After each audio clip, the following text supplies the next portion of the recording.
So I think Stussy will be the Sally to Brooks Jack Skellington. Let me explain. So in the family dynamic of things in the Straw Hat Crew, which is a bit of a trivia thing, but still something that is partially upheld, Brooke is considered the grandfather. So in this setup, if Stussy were to join the Straw Hat Crew, I think she would be the grandmother, as Stussy would be the oldest female character on the crew at that point, as Robin is 30. So, in Stussy being 36, as we found out in the recent Vivicard drop, this may or may not be true. The logistics of this are very interesting, which make her very similar to Brooke, because she could have been born as a child 36 years ago in being cloned, and she just grew into being 36. Or she could have been born as a clone as a 36-year-old woman and has been around for 36 years, making her 72. This is very similar to Brooke because he died as a 33-year-old man. However, based on his ability and the circumstances that he was set in, he returns back to life several years later as a skeleton, now being 88 years old, and then after the time skip, he is 91, but his soul is still 33, his body is still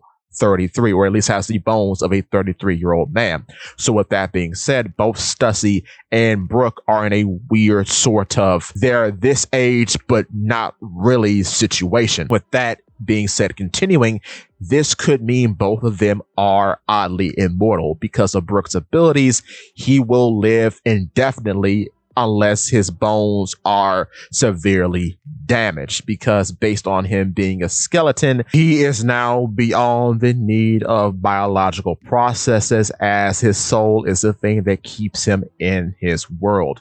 With that being said, too, Stussy is presumably in a similar situation, seeing as how we don't really know what the logistics are when it comes to clones and cloning. So she too could just be 36 forever. Moving forward, there are a lot of very interesting similarities between Brooke and Jack Skellington. Jack Skellington is an abnormally tall skeleton who is very musically inclined. Brooke is the same way. And two, what is very interesting about Jack's design is that not only is he a skeleton, he's a skeleton wearing a black suit, which is what Brooke wears in both of his key designs, in the pre-time skip and the post-time skip. However, Jack is wearing a bat for a tie. So this does tie Stussy to Brooke in that way, a bat and a skeleton. Those are also the two most iconic symbols for Halloween. But with that being said, the interesting case and the more, I guess, intricate case is between Stussy and Sally. Okay, so both Stussy and Sally are artificial beings. Stussy is a clone of another person, and Sally is some sort of ragdoll creature stuffed with leaves, right? Both of them are made by mad scientists. Vegapunk makes Stussy, and Dr. Finkelstein makes Sally, and they both have a daughter-father relationship with their creators, and they do both serve them in various ways. Sally does various things for Dr. Finkelstein throughout the movie, and the whole time, Stussy was working with the interest of Vegapunk. So both of them are loyal to their supposed father creator figures. With that being said, Dr. Finkelstein might have been the inspiration for Vegapunk along with Albert Einstein, because it's super weird that throughout the movie, Dr. Finkelstein has shown the ability to remove the top of his skull and mess with his brain. This too could be an inspiration for an ability of Brooks, as he too can remove the top of his skull and store things within his head.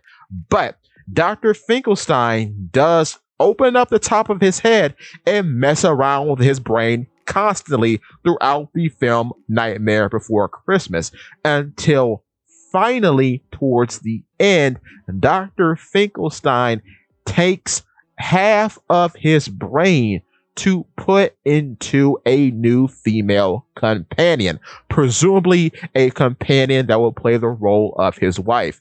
Dr. Vegapunk, as you know, has done very similar things. Not only did he remove his brain so that it can grow indefinitely even after death, but he somehow, some way gave intelligence and personified his traits and made those 6 other different people, 3 of them being women. So I think that's how Dr. Finkelstein, Vegapunk, Sally, and Stussy all compare. And these characters presented in The Nightmare Before Christmas could have been inspirations for both Brook and Stussy and Vegapunk. But with that being said, I think a very sweet end for Brook and Stussy, if they are both actually immortal, if they both retire at the Twin Capes, much like how Rayleigh and Shockey have retired in Sabaody Archipelago, so that Brook would eternally have an immortal companion that he can watch Laboon with, and I guess welcome in fledgling pirates from the various blues into the Grand Line with. I think that would be pretty neat. But with that being said, give me your thoughts and tell your friends about Paulipede Work Suit.